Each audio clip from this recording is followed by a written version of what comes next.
Sages, Part 1. Xiefeng.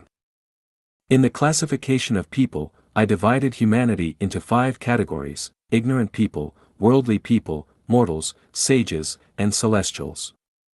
This classification is based on the varying degrees to which instinct, desire, emotion, reason, and spirituality dominate human nature.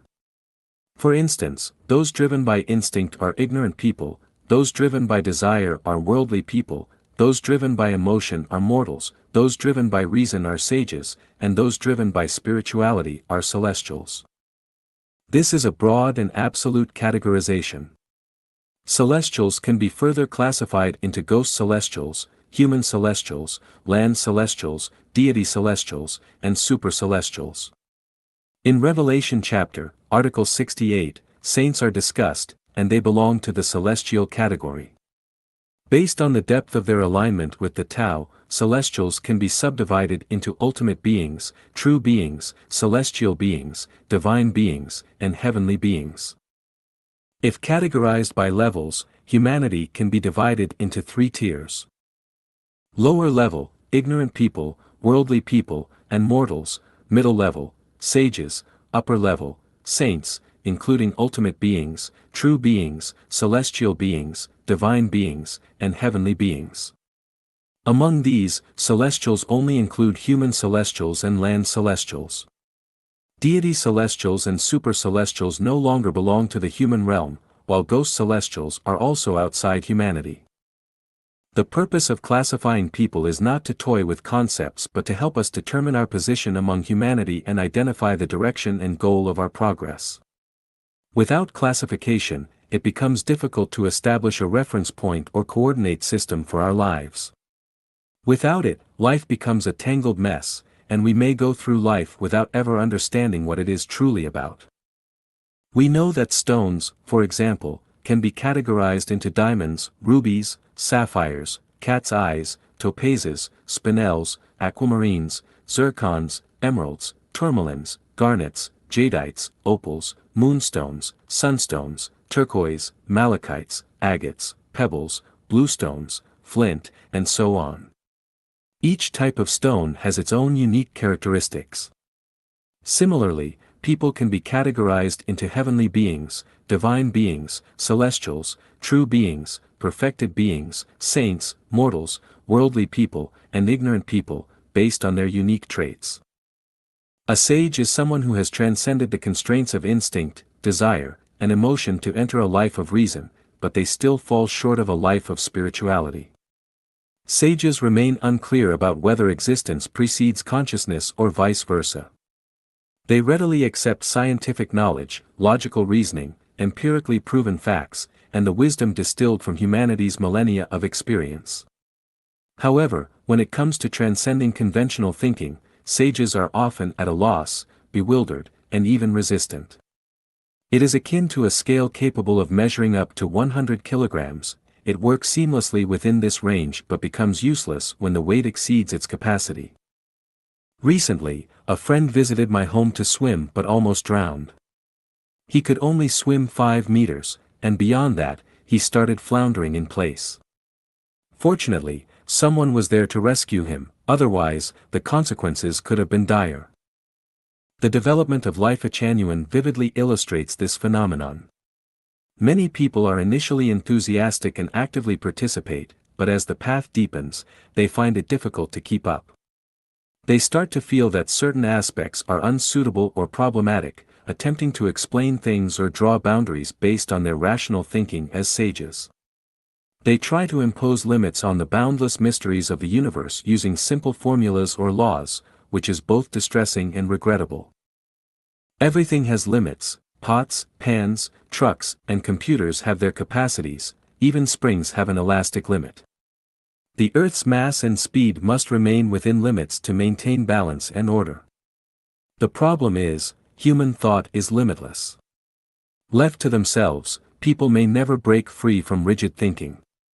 But with guidance, they can transcend conventional thinking and enter a vast new dimension.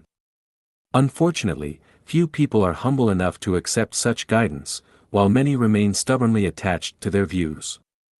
There are 80 billion celestial islands in the celestial islands continent waiting for people to inhabit, yet too few are able to meet the standards required. Newton discovered 3 threshold cosmic velocities, 7.9 km per second, 11.2 km per second, and 16.7 km per second. If we assume that 7.9 km per second is the universal principle, we will never escape Earth's gravitational pull. If we assume that 11.2 km per second is the universal principle, we will never break free from the solar system's control.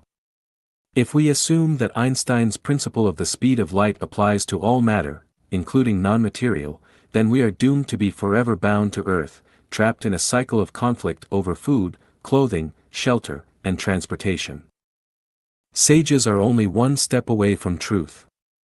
They are like someone hanging onto a withered vine over a cliff, waiting for rescue. As Buddha said, let go, and they will step into the ranks of saints. But if they refuse to let go, they will perish along with the vine. If sages do not abandon their entire way of thinking and empty their minds, they will remain sages forever. So, what exactly is the state of sages? See Revelation chapter, Article 70. Sages, Part 2. Xiefeng. Sages are the backbone of human civilization and society. They are the guardians of morality, the maintainers of harmony and order, the defenders of truth, and the disseminators of saintly wisdom. Sages are precious gifts bestowed upon humanity by nature, like lingzhi mushrooms, peonies, gemstones, and sparks of fire. The origins of sages are twofold. First, they descend from the thousand-year world. Second, they emerge through the practice and refinement of noble individuals. In other words, some sages are born with these qualities, while others are cultivated through the self-discipline and refinement of noble individuals following the teachings of saints. Sages possess the following qualities. Rationality. They think critically and do not blindly follow others. They maintain moderation in all things, avoiding extremes. They reason through matters rather than engaging in irrational disputes. They are loyal and trustworthy, never fickle or inconsistent. Humility. Recognizing their own insignificance and limitations, they revere heaven and respect the divine. Acknowledging their own ignorance, they seek the guidance of saints. Understanding their weakness, they rely on the collective strength of the masses. Knowing their abilities are limited, they never mock ordinary people. Simplicity. Those who crave dominance and seek to make waves are not sages. Those who desire sudden wealth are not sages. Those who seek overnight fame are not sages. Those who oppose the government are not sages. Those who deliberately place themselves at the center of controversies are not sages. Those who denounce their ancestors or curse their heritage are not sages. Those who incite chaos are not sages. Those who are filled with hatred and seek revenge are not sages. Harmony. Being with sages makes life feel beautiful and hopeful. Being with sages brings a sense of security and inner peace. Being with sages fosters boundless joy, free from worries. Being with sages sharpens one's thinking, making challenges easier to overcome. Willingness to help. Sages take joy in assisting others. As long as their actions do not harm nature, life, society, or the interests of others, sages gladly do good within their abilities. They impose no conditions, expect no favors in return, and seek no repayment. Frugality. Those who try to please everyone and be all things to all people are not sages. Those who seek novelty and luxury, and indulge in extravagance, are not sages. Those who frequently visit lavish mansions or entertainment districts are not sages. Those who flaunt their wealth and provoke envy are not sages. Those who decorate their homes like palaces or brothels are not sages. Those who complicate simple matters unnecessarily are not sages. Diligence. Sages are diligent because every grain of rice represents hard-earned labor. Sages are diligent because one must give before one can receive. Sages are diligent because, just as the sun and moon never cease their motion, life must remain in constant activity. Sages are diligent because heaven helps those who help themselves, while laziness leads to greed, ignorance, selfishness, and poverty. Resilience. Sages are like grass that survives after being trampled, grazed upon, or swept by floods. They persist as long as there is the slightest chance of life. Sages are like Robinson Crusoe stranded on a deserted island. They hold on to hope and never despair.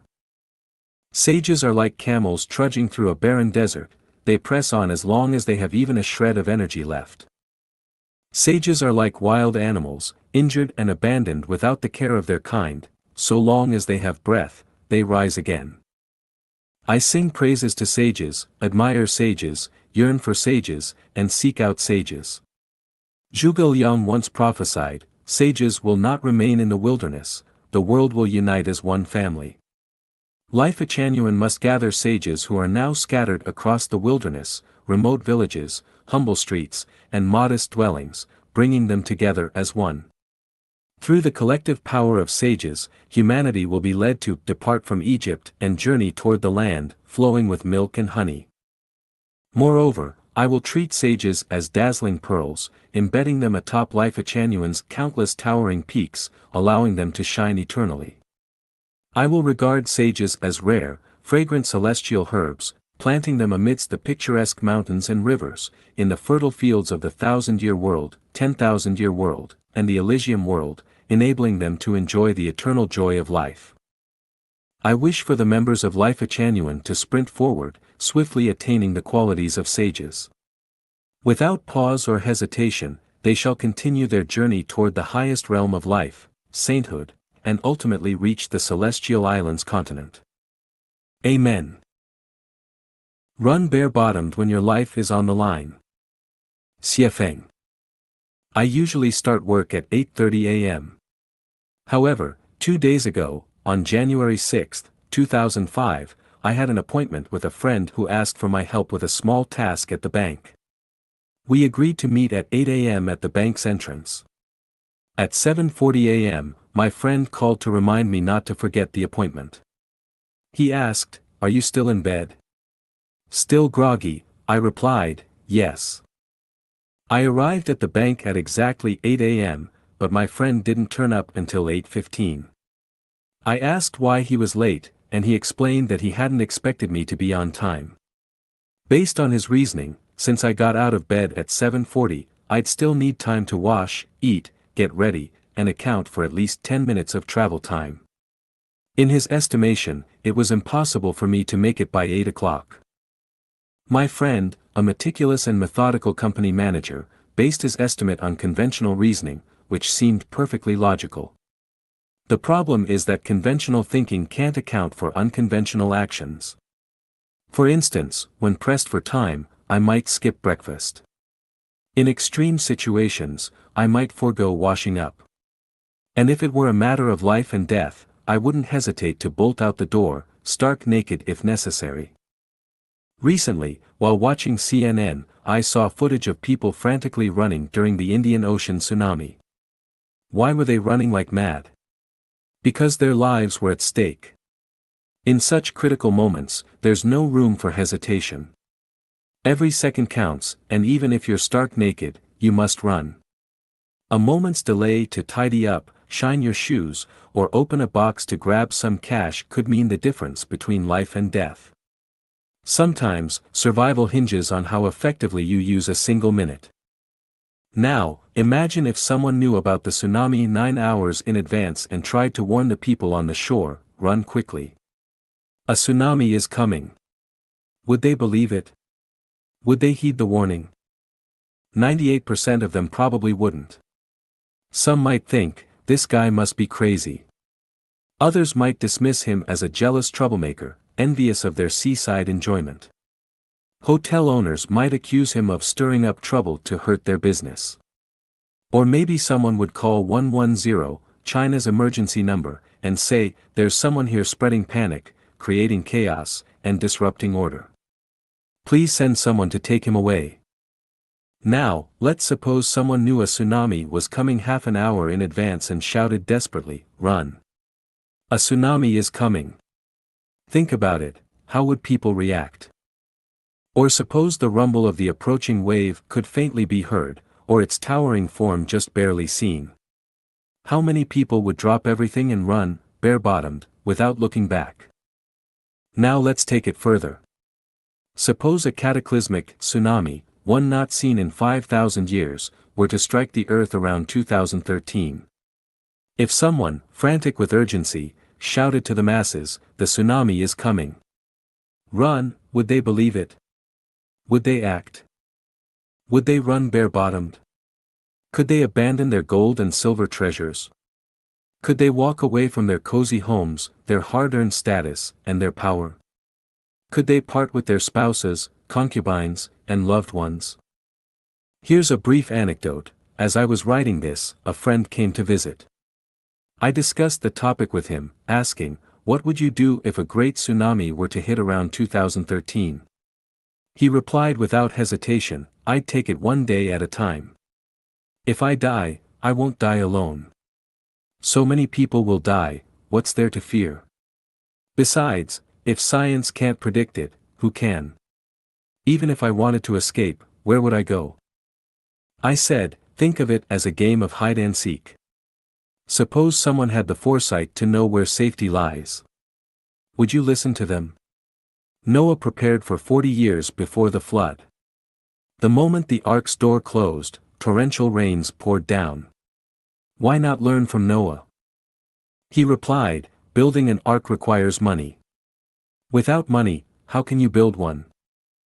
I countered, "Let's assume you don't need money to join the ark, and it's already nearly complete. All you need is to prepare yourself mentally and spiritually to enter. Would you step aboard?" He brushed it off as pure nonsense and a figment of imagination. "I believe in reality, not illusions," he said. I said, "Fair enough. Hold on to your reality then. Like playing music to a cow." Dear readers, what is reality? Is yesterday reality? Is tomorrow reality? I believe reality is this: when your life is on the line, don't hesitate, just run, even bare-bottomed. Do what should be done, avoid what shouldn't. Xie Feng. Every time I step into the shower, I hear the sound of mice scurrying across the ceiling. On several occasions, I've even heard the squeaking of baby mice, confirming that a pair of mice have settled down to raise a large family, enjoying their domestic bliss.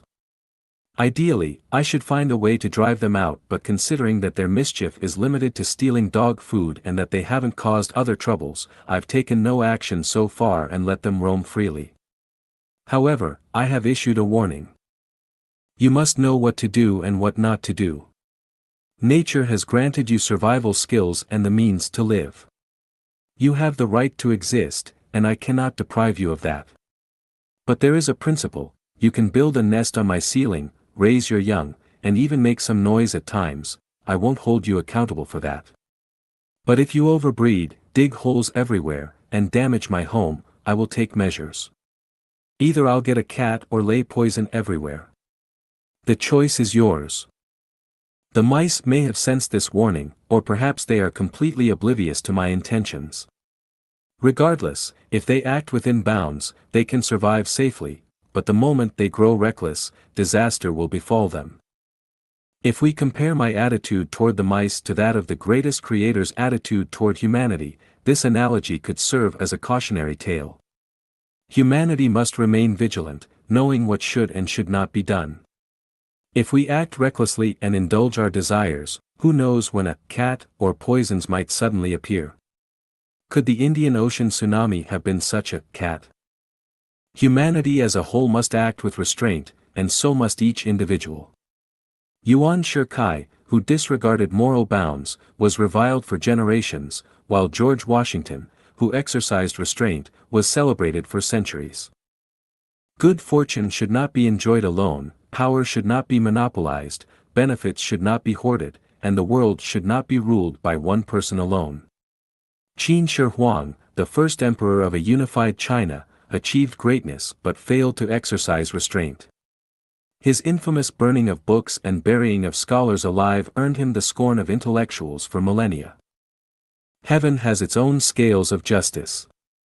No matter how ignorant or unaware a person may be, their heart holds its own measure. One may enjoy temporary success, but it is impossible to fool people forever. We may deceive others in some matters but not in all. Whether president or shepherd, everyone must know what to do and what not to do. We may escape human punishment, but we cannot escape the laws of the Tao.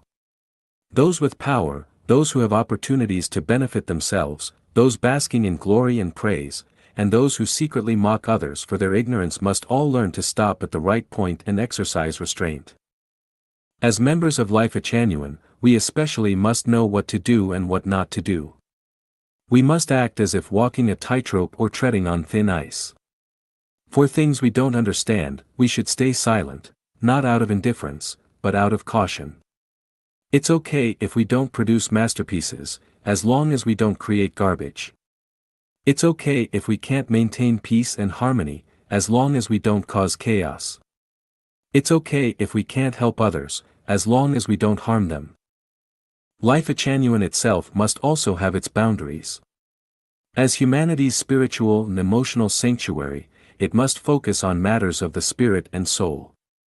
In areas like politics, administration, markets, and systems, we should remain uninvolved. In these fields, we are amateurs, ignorant and unqualified. Even if we have some knowledge, we cannot monopolize every good cause. We must leave vast spaces for others to thrive and shine. All things in the world must operate within limits. The earth can only orbit obediently within the range of gravitational forces. Should it deviate from its path, it would cease to exist. Be it tigers and leopards, gazelles and elephants, mice and cockroaches, or sparrows and insects, all can only operate within certain boundaries. Exceed those boundaries, and disaster is inevitable. Humans cannot conquer heaven, they can only align with it.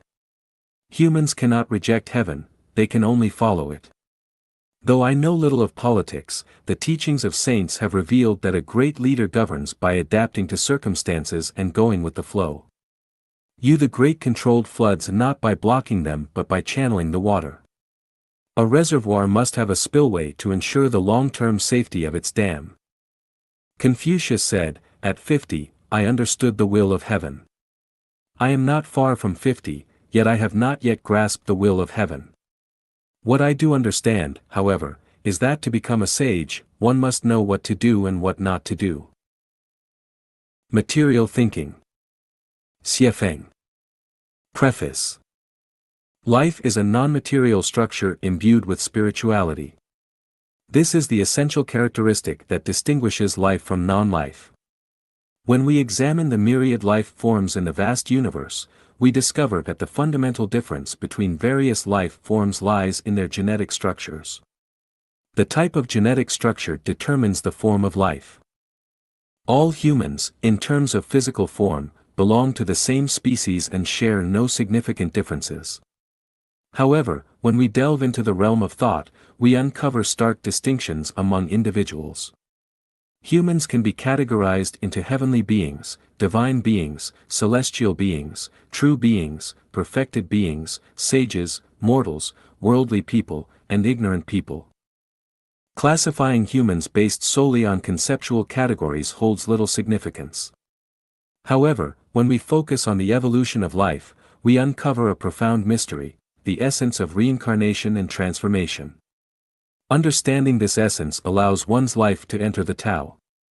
Once on the Tao, we can rise above the dense fog of confusion and progress toward higher dimensions of life, rather than remaining stagnant or regressing to lower realms. This is the purpose of distinguishing among different categories of people. By classifying individuals into heavenly beings, divine beings, celestial beings, true beings, ultimate beings, sages, mortals, worldly people, and ignorant people, we can clearly observe the trajectory of life's evolution and the direction for self-improvement and cultivation.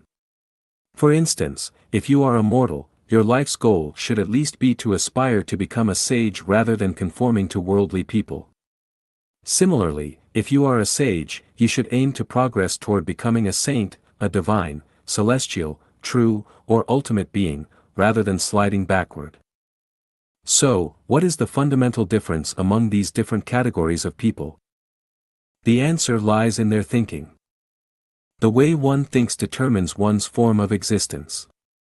Taiji Celestial. How many types of thinking exist among humans? The variations are countless, diverse, and intricate. However, when categorized systematically, human thinking can be grouped into 8 major types. Material thinking. Image thinking. Associative thinking. Illusory thinking. Visualized thinking. Taiji thinking. Formless thinking. Holographic thinking. To guide those who revere the greatest creator, respect gods and Buddhas, honor life, and revere nature into heaven, the 1,000-year world, the 10,000-year world, and the Elysium world, I have provided a concise introduction to these 8 types of thinking in articles 73 to 80 of the Revelation chapter. These explanations serve to dispel confusion and help individuals attain enlightenment swiftly. Material thinking. Material thinking is a mode of reasoning based on the superficial phenomena of nature and human society. It evaluates life's value and determines actions without considering the deeper causal relationships behind appearances. This mode of thinking disregards the underlying reasons for observable phenomena. As such, it is also known as superficial thinking, intuitive thinking, linear thinking, one-dimensional thinking, instinctual thinking, or 1 + 1 = 2 thinking. This type of thinking is characteristic of animals and ignorant people, and it is also the predominant mode of thinking among most worldly people. Let us first examine some specific manifestations of material thinking before analyzing it further. Manifestation 1: Pessimism, disappointment, anxiety, complaining, jealousy. People with material thinking are preoccupied with eating, drinking, playing, entertainment, building homes, seeking fame, accumulating wealth, and gaining power, constantly striving to outdo others. However, these desires are insatiable, leading to perpetual pessimism, disappointment, anxiety, complaining, and jealousy. Their entire lives are spent in a dazed struggle, much like dumplings boiling in a pot, constantly tumbling but never contemplating the deeper meaning behind the surface phenomena. Manifestation 2: Stealing, cheating, robbing, defrauding, swindling, deceiving, abducting, bullying, oppressing, raping, killing. To satisfy their base physiological desires without being willing to earn through legitimate labor, or due to the unfair distribution mechanisms in society, such individuals resort to stealing, cheating, robbing, defrauding, swindling, deceiving, abducting, bullying, oppressing, raping, and killing. This reflects the law of the jungle in the animal world. They seldom, if ever, consider the catastrophic consequences of their actions on their own future lives. Manifestation 3: Inciting, instigating, attacking, plundering, occupying, rioting, waging war. When their desires become too overwhelming, and deception, theft, and coercion seem inadequate or too minor in scale, what do? How do they seize what belongs to others? They manipulate others through false morality, false justice, and false democracy to incite and instigate unrest. They resort to violence, taking advantage of chaos to further their own interests. Some even mobilize entire nations to expand outward, seizing others' lands and plundering their wealth, regardless of the suffering inflicted on others. The extreme manifestations of material thinking are primarily reflected in these 3 aspects. Why do such individuals act this way? In their previous lives, they had just transitioned from the animal world and had not received timely civilizing education. Instinctual animal behaviors remain deeply embedded in their genes, making such actions seem natural to them. Having observed the animal kingdom and understood human history, they internalize the principles of evolution, leading them to conclude that humans are meant to exploit one another, every man for himself, victory belongs to the strong, and the survival of the fittest. They believe life is about amassing wealth and power, while everything else is secondary. Physically strong but intellectually simple, they perceive only the tangible material world. Concepts like the greatest creator, gods, Buddhas, and karmic retribution seem to them like myths and superstitions. They are staunch atheists, rigid materialists, and unwavering utilitarians. The material world, as it appears, is their sole reality. Their way of thinking shapes their psychological activities and behavioral patterns, directly determining their worldview and approach to life. Despite their simplicity, their destructiveness to human society is immense. They pose a great threat to civilized societies and are the primary cause of human suffering. The only solution is education. Humanity's foremost task should be to educate those with material thinking. Without addressing this issue, humanity will never experience true peace and happiness and will always face the potential risk of self-destruction. As for these individuals themselves, they will never find true happiness. More importantly, their lives cannot ascend, they can only descend to lower realms and endure the consequences of their own actions. It must be said that people with material thinking are the most pitiable and deserving of sympathy, yet they are also the most stubborn and dangerous. It is crucial to recognize that such individuals are not only found among the uneducated or the working class but also among scholars, professors, scientists, political leaders, and the wealthy. The real challenge lies in educating them. In conclusion, material thinking is the simplest and most practical form of thinking, but it is also the lowest and most primitive form of human thinking. Image thinking. Xiefeng. Image thinking refers to the process of transforming the appearance of the material world, or a tangible entity, into a pattern, symbol, melody, language, gesture, expression, or sound.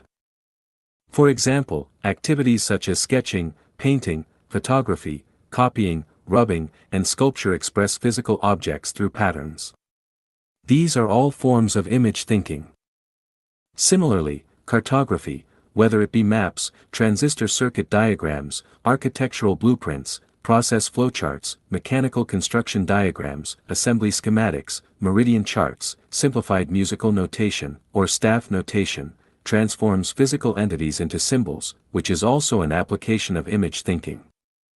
Musical pieces such as A Moonlit Night on the Spring River, The Moon Reflected in Urquin, and the violin concerto Butterfly Lovers express the stories of nature and human experiences through melodies rich in emotional highs and lows, achieving a profound spiritual impact. This, too, belongs to image thinking. The development and evolution of the Chinese language is a result of image thinking.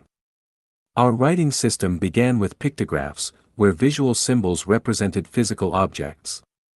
Even today, characters like moon, mountain, stone, field, and water still retain traces of their original pictorial forms.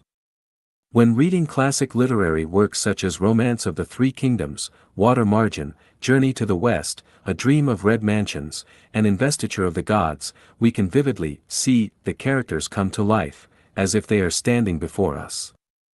This is a result of the author's image thinking, through which real people are transformed into literary figures. The 5 Animal Frolics exercise, created by the renowned physician Hua Tuo to enhance physical health, elevates the imitation of animal movements into a series of postures and gestures, another manifestation of image thinking.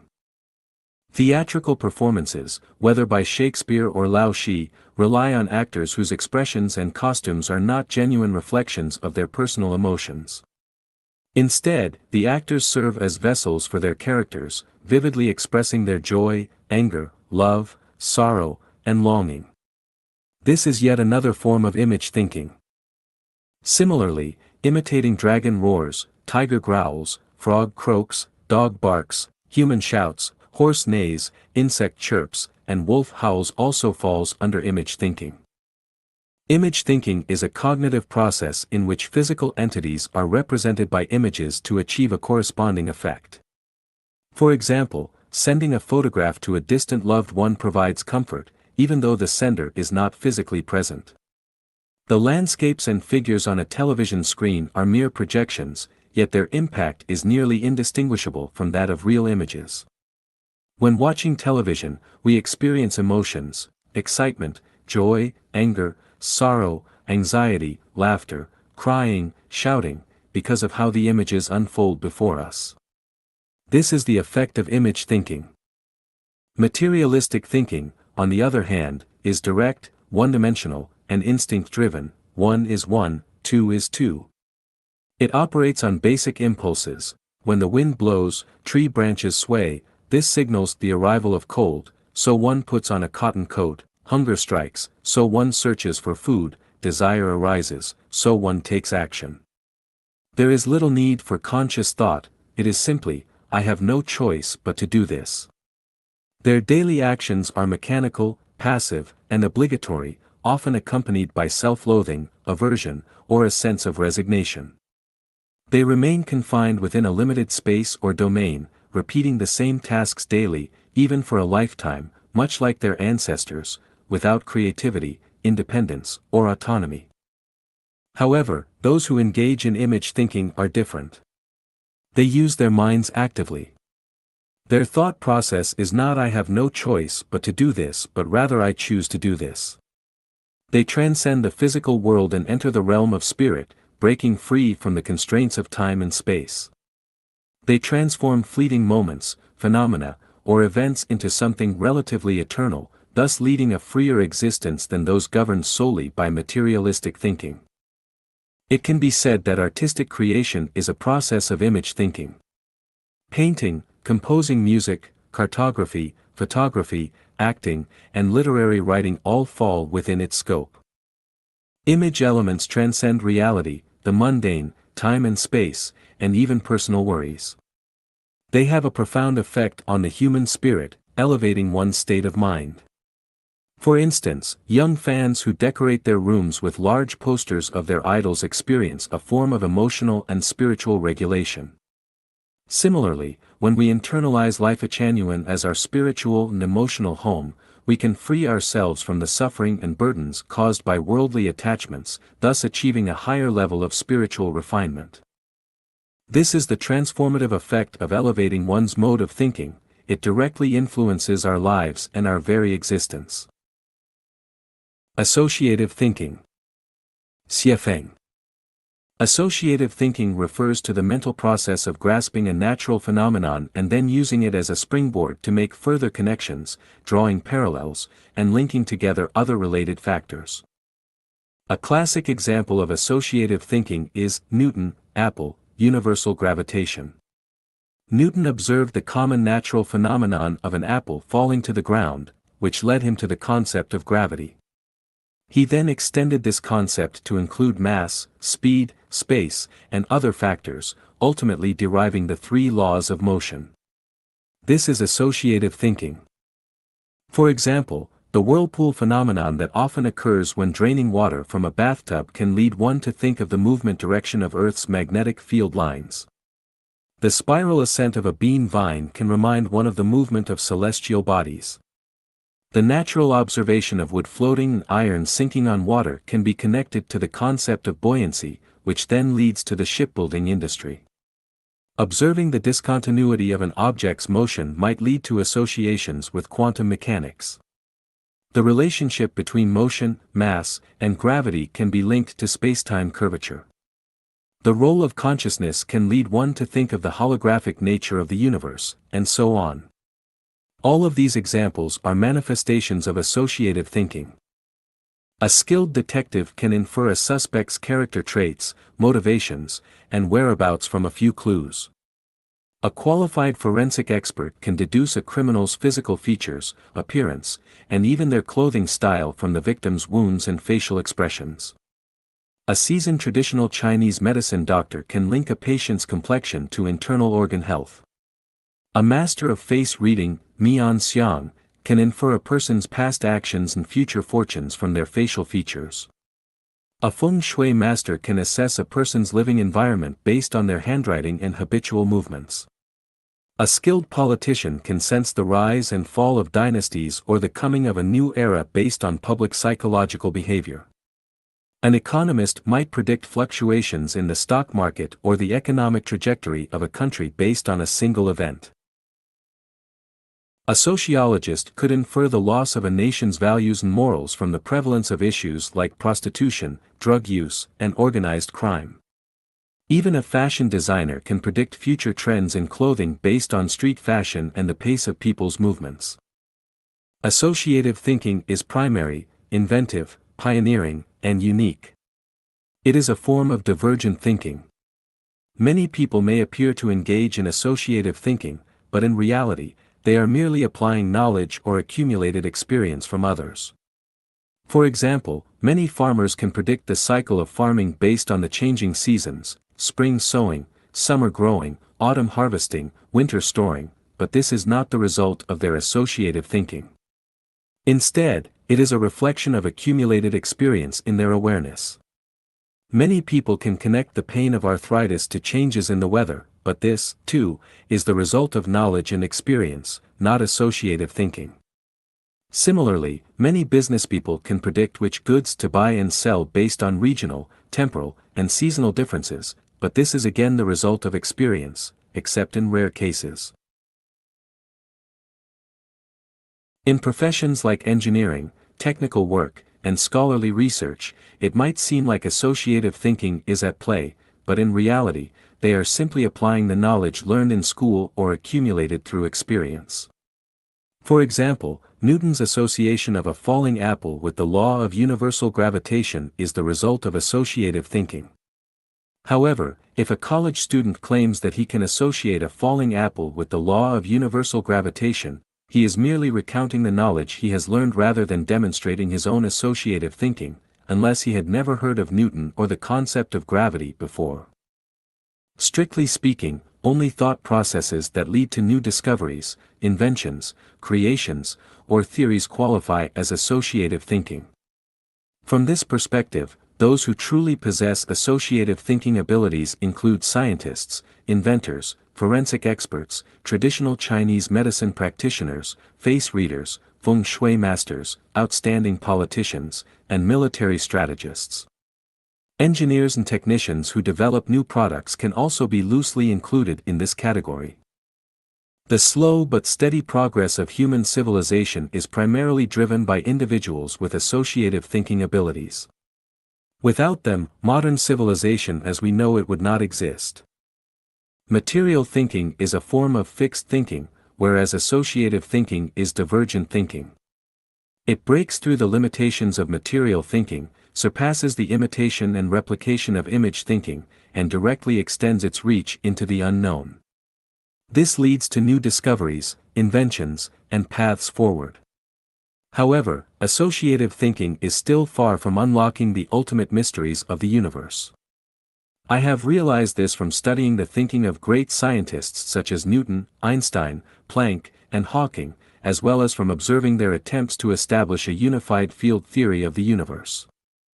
For humanity as a whole, I hope that more people will develop associative thinking abilities.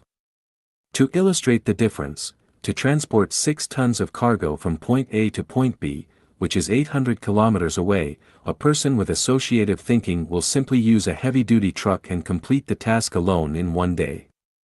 In contrast, someone relying solely on material thinking, even if they can carry 50 kilograms and walk 100 kilometers per day, would require 120 people and 8 days to accomplish the same task, a waste of effort with inferior results. Meanwhile, someone limited to image thinking would not even be able to conceive of a solution. From an artistic perspective, image thinkers are more remarkable than material thinkers, but from a practical perspective, when hungry, a real bun will satisfy hunger, while a picture of a bun, no matter how lifelike, cannot solve the problem. For Life Genuine members, I hope that your thinking will not be confined to associative thinking alone, as it is still a lower-level form of thinking. It is like the challenge of transmitting information across the Atlantic. A material thinker would build a ship to transport messages. An image thinker would lay underwater cables. An associative thinker would use radio waves. And we would. Illusory thinking. Xie Feng. Imagine yourself in the middle of a vast desert. The sky is a dull gray, and there are no reference points in sight, no compass, no GPS, nothing to guide you. Do you think you can find your way out? You cannot. You might scoff at me and say, "Nonsense. As long as I keep walking forward, step by step with determination, I will surely make my way out." Yes, theoretically and logically speaking, you should be able to escape the desert. After all, each step you take is forward. How could you possibly fail to walk out? Unfortunately, reality does not align with theory. Despite every step being correct and taken in a forward direction, you will ultimately end up right back where you started.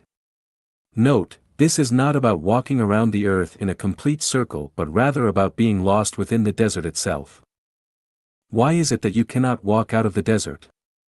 From a scientific perspective, if one of your feet is even slightly larger than the other, or if one leg is just a little longer than the other, the tiny discrepancies over millions of steps will accumulate, leading to a huge deviation in your final destination. Though you feel as if you are walking in a straight line, you are actually moving along a curve. Eventually, you will return to your starting point. Science offers a valid explanation, yet it remains a theoretical deduction and logical reasoning. It is not the true cause. The real reason lies in what I call illusory thinking. It is common knowledge that water flows downward. However, illusory thinking can make water return to where it started. I once saw a paradoxical image in Reader's Digest, a fascinating illusion of flowing water. The image depicted a small waterfall with water cascading downward.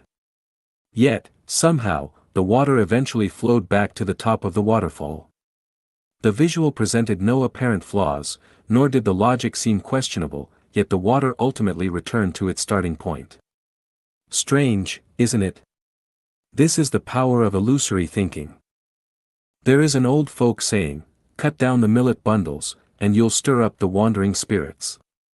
This refers to a peculiar phenomenon. Every year during the millet harvest, farmers gather the crops into bundles. However, for about half a month to a month after the harvesting begins, people frequently get lost when venturing out at night. Strangely, even in places they are intimately familiar with, on paths they have walked countless times, they still lose their way.